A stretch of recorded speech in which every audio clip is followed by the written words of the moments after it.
નમસ્તે ખેડૂત મિત્રો, કિસાન સંવાદ ચેનલમાં હું સુરેશ ગાંગાણી આપનું હાર્દિક સ્વાગત કરું છું। ખેડૂત મિત્રો, અત્યારે ખેડૂતના ખેતરમાંથી જે વીજ લાઇન પસાર થઈ રહી છે, જેના હિસાબે ખેડૂતો પરેશાન છે અને ખેડૂતના આક્ષેપ છે કે વળતર આપ્યા વગર કંપનીઓ દાદાગીરીથી વીજ લાઇન નાખે છે। તો ખેડૂતો માટે એક હિતની વાત થઈ રહી છે। શું છે વિગત, આવો આપણે જાણીએ। ખેડૂતોના હિતમાં ગુજરાત હાઈકોર્ટનો ચુકાદો। ખેડૂતોને સાંભળ્યા વિના વીજ લાઇન નાખવાની મંજૂરીનો હુકમ રદબાતલ। ગુજરાતમાં ખેડૂતોની જમીનમાં બારોબાર જ તેમની રજૂઆતો સાંભળ્યા વિના જ વીજ કંપનીઓ દ્વારા વીજ લાઇન, વીજ થાંભલાઓ નાખવાની કામગીરીને વિવાદે વેગ પકડ્યો છે। ત્યારે અમદાવાદ જિલ્લાના કમિયાળા ગામના ખેડૂતોના જમીનમાંથી ખેડૂતોને સાંભળ્યા વિના જ ટ્રાન્સમિશન લાઇન, વીજ લાઇન નાખવાની નિર્ણયના વિવાદમાં અસરગ્રસ્ત ખેડૂતો ગુજરાત હાઈકોર્ટે પહોંચ્યા છે, જેની સુનાવણીમાં જસ્ટિસ નિર્જજ એસ દેસાઈએ અરજદાર ખેડૂતોને સાંભળ્યા વિના અમદાવાદ જિલ્લા મેજિસ્ટ્રેટ દ્વારા જારી કરાયેલા વિવાદનો હુકમ રદબાતલ ઠરાવ્યો હતો। હાઈકોર્ટે અરજદાર ખેડૂતને સુનાવણીની તક આપી તેઓને સાંભળી 19મી જૂન સુધીમાં નિર્ણય લેવા પણ જિલ્લા મેજિસ્ટ્રેટને હુકમ કર્યો હતો। આ માટે હાઈકોર્ટ મેટર અમદાવાદ જિલ્લા મેજિસ્ટ્રેટ રિમાન્ડ બેન્ચ કરી હતી। હાઈકોર્ટે સ્પષ્ટ કર્યું હતું કે અરજદાર પક્ષ દ્વારા ઉઠાવેલા તમામ મુદ્દાઓ અને વાંધાઓ ધ્યાનમાં લઈ મોડામાં મોડી 23મી જૂન સુધી હુકમ કરી દેવાનો રહેશે।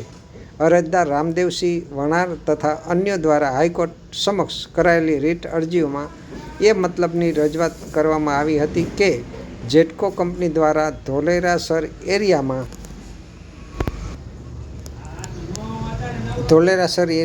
આવ્યા ન હતા કે તેની સુનાવણીની કોઈ તક પૂરી પાડવામાં આવી ન હતી અને ખેડૂતોને સાંભળ્યા વિના જ બારોબાર વીજ કંપની સત્તાવારો તેમના ખેતરોમાંથી ટ્રાન્સમિશન લાઇન નાખવાની કામગીરી કરી રહ્યા છે।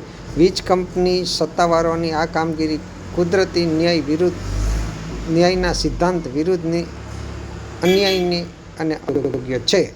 વધુમાં અદાલતનું ધ્યાન દોરાયું હતું કે આ સમગ્ર મામલે જિલ્લા મેજિસ્ટ્રેટ દ્વારા પણ ખેડૂતોને સાંભળ્યા વિના જ વીજ કંપનીની તરફેણમાં જ વીજ લાઇન નાખવાની મંજૂરી આપતો હુકમ કરી દેવાયો હતો, જે હુકમ પણ ગેરકાયદે અને રદબાતલ થવા પાત્ર ઠરે છે, કારણ કે તેઓને જરૂરી દસ્તાવેજો જ પૂરા પાડવામાં આવ્યા ન હતા। કેસની સુનાવણી દરમિયાન વીજ કંપની તરફથી જરૂરી તમામ દસ્તાવેજો અરજદારોને પૂરા પાડવામાં આવ્યા હતા। 19મી જૂન સુધી સુનાવણી પૂરી કરવાનો આદેશ અપાયો। વીજ કંપની તરફથી એ મુદ્દે પણ અદાલતનું ધ્યાન દોરાયું કે ચોમાસું શરૂ થવાના કારણે જો વીજ લાઇન નાખવાની કામગીરીમાં વિલંબ થશે તો પાણી ભરાવા જેવી સમસ્યાઓ સર્જાઈ શકે છે અને તેમની કામગીરીને અસર થઈ શકે છે। આ બાબતે ધ્યાનમાં લઈને હાઈકોર્ટે ઝડપી સુનાવણી માટે સમયમર્યાદા પણ નક્કી કરી હતી, જે મુજબ જિલ્લા મેજિસ્ટ્રેટે 15મી જૂનથી સુનાવણી શરૂ કરશે અને જરૂર પડીએ તો દૈનિક ધોરણે કાર્યવાહી હાથ ધરાશે। કોઈપણ સંજોગોમાં સુનાવણી 19મી જૂન સુધીમાં પૂર્ણ કરવાની રહેશે અને અંતિમ આદેશ 23મી જૂન સુધીમાં આપવાનો રહેશે।